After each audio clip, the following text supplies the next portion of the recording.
It is indeed a great honor to speak on behalf of the government and the people of St. Kitts and Nevis to express our very warm greetings to the government and the people of Cuba on the celebration of CARICOM Cuba Day, today, December 8th. This auspicious occasion signifies 44 years of friendship between CARICOM and Cuba, demonstrated through strong fraternal bond, partnership, and collaboration. This occasion comes on the heels of the recent passing of the honorable and exceptional icon and visionary, former Cuban President Fidel Castro Ruz. From the outset, permit me to publicly extend on behalf of the government and people of the Federation of St. Kitts and Nevis, and on my own behalf, sincere condolences to the government and people of Cuba and its people for their great loss in the person of former President Fidel Castro. The late President Fidel was influential in the establishment of diplomatic relations between the first 4 independent countries of CARICOM, namely Jamaica, Barbados, Guyana, and Trinidad and Tobago in 1972. This historic and courageous stance was consummated during the height of the Cold War, producing an unforgettable chapter in relations between the region and Cuba. On the celebration of the 30th anniversary, with the signing of the Havana Declaration by the CARICOM heads of government and their Cuban counterpart in December of 2002, CARICOM Cuba Day was instituted. This act of solidarity by these states and the ardor for fundamental regional unity by the late former President Fidel contributed immensely to the role which Cuba now plays in the Caribbean region. That meeting paved the way for other Caribbean and Latin American states, facilitating myriads of opportunities for countries to work with Cuba in trade and economic linkages, joint promotions, strategic alliances, and negotiations. Today, Cuba has extended its hemispheric diplomatic footprint not only across the region, but throughout the world. The Caribbean community occupies a central role in Cuba's foreign policy. Since 1972, the relationship between Cuba and CARICOM member states has grown and was demonstrated in December 2005 when Cuba, under the leadership of the late former President Castro, agreed to deepen their relations in the areas of socioeconomic and political cooperation, in addition to medical care assistance. This approach afforded Cuba the opportunity to be the only nation to have embassies located in all independent countries of the Caribbean community.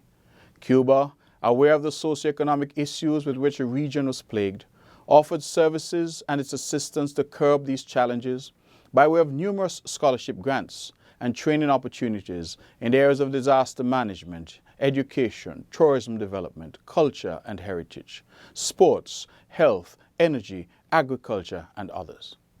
Cuba's revolutionary healthcare system is a model for the region and the world, with major medical progress in treatments for cancer, diabetic foot ulcers, and for advanced head and neck tumors.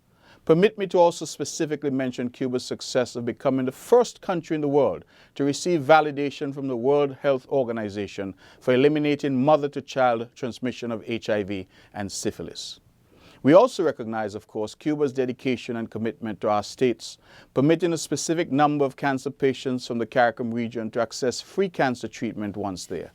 Additionally, the provision of Cuban doctors and specialty nurses, as well as educational experts to CARICOM countries, has been invaluable. Furthermore, we are also reminded of the joint health program between Cuba and Venezuela and the CARICOM, named the Miracle Eye Mission. This initiative generated the opening of several ophthalmology centers fitted with state-of-the-art equipment throughout CARICOM. Cuba is among the few countries in the Western Hemisphere that have so far prevented significant spread of the Zika virus, which is blamed for birth defects in thousands of children, and it hosted the first Pan-American Health Organization meeting on Zika with experts and health authorities from across the Americas in Havana in October 2016, in order to address regional challenges regarding this issue. Cuba and CARICOM interact in various multilateral fora, specifically in the Community of Latin American and Caribbean States, CELAC, Fidel's vision and legacy has been fundamental in the economic and social development of our CARICOM nations. His advocacy for regional integration and social servitude, concentrating on the reduction of poverty, social exclusion and inequality, urged him to join with his longtime friend and partner, Venezuela's late President Hugo Chavez, to create the Bolivarian Alliance for the Peoples of our Americas, People's Trade Treaty, or ALBA TCP, in December of 2004. Whose birth implemented social programs, provided technical assistance to our nations, produced the Petro-Carib Agreement and the foundational summit of the Community of Latin American and Caribbean States in Caracas 7 years later. The practice of solidarity as a main philosophy in Cuba's foreign policy has been instrumental as an implementation mechanism and has supported Cuba's international insertion in the international sphere. Cuba, as a small island developing state, has also experienced major economic crises. However, we continue to promote our objectives based on our common interests in international fora. In 1962, Cuba was expelled from the Organization of American States. This marked a historic breaking point for Cuba, Latin America, and the Caribbean, and that is why we supported the institution of Cuba into this august body in 2009. Annually, during the United Nations General Assembly in New York, the government of St. Kitts and Nevis, as a friend of Cuba, always votes in favor of the resolution which calls for an end to the U.S. embargo on Cuba. It is, however, pivotal to note that although the U.S. has always opposed said resolution, this year, for the first time, it manifested some reluctance in light of its rapprochement with Cuba and abstained. The government of St. Kitts and Nevis applauds this notable decision, although a small step, and continues to call for the complete end of the embargo, which has resulted in considerable suffering for our Cuban brothers and sisters. We welcome the thawing of a 50-year-plus embattled relationship through the commencement of direct flights from the U.S. to Cuba, the ease of U.S. sanctions, as well as the landmark official visit of President Obama to Cuba earlier this year. These are not only seen as positive steps in a growing detente, but illustrates receptivity to opportunities and ideas that in the long run will be valuable to the Cuban people. It is also quite astonishing to witness the positive changes that have occurred during the past year in Cuba's policies on agriculture, the private sector, and taxes. This year, St. Kitts and Nevis and Cuba celebrated 21 years of fruitful relations and the establishment of diplomatic ties. The government of St. Kitts and Nevis holds in highest regard its relationship with the people and government of the Republic of Cuba. St. Kitts and Nevis has not only benefited through the multilateral CARICOM-Cuba arrangement, but also bilaterally. We admire and acknowledge with deep appreciation the influential leadership of the late former President Fidel Castro Ruz and his vision of building camaraderie. The wide range of cooperation programs, scholarships, and technical assistance offered by the Cuban government has yielded results for our people and for our Federation. Currently, 21 students are pursuing studies in Cuba, and to date a total of over 100 students have graduated from Cuban institutions and have embarked on careers that have positively impacted every facet of our society, especially in education, health, agriculture, and even the private sector.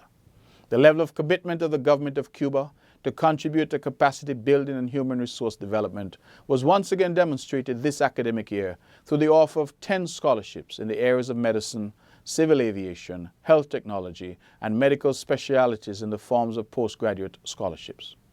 We are equally grateful for the invaluable service of the Cuban medical practitioners who are currently deployed in our health institutions in the Federation.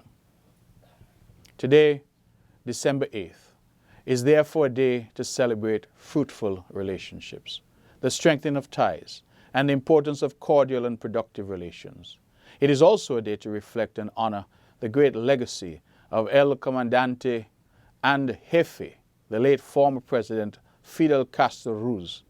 The Caribbean-Cuba relationship exemplifies the benefits of working towards fraternity, peace, and prosperity, and demonstrates true Caribbean unity. The St. Kitts and Nevis-Cuba relations represent no less.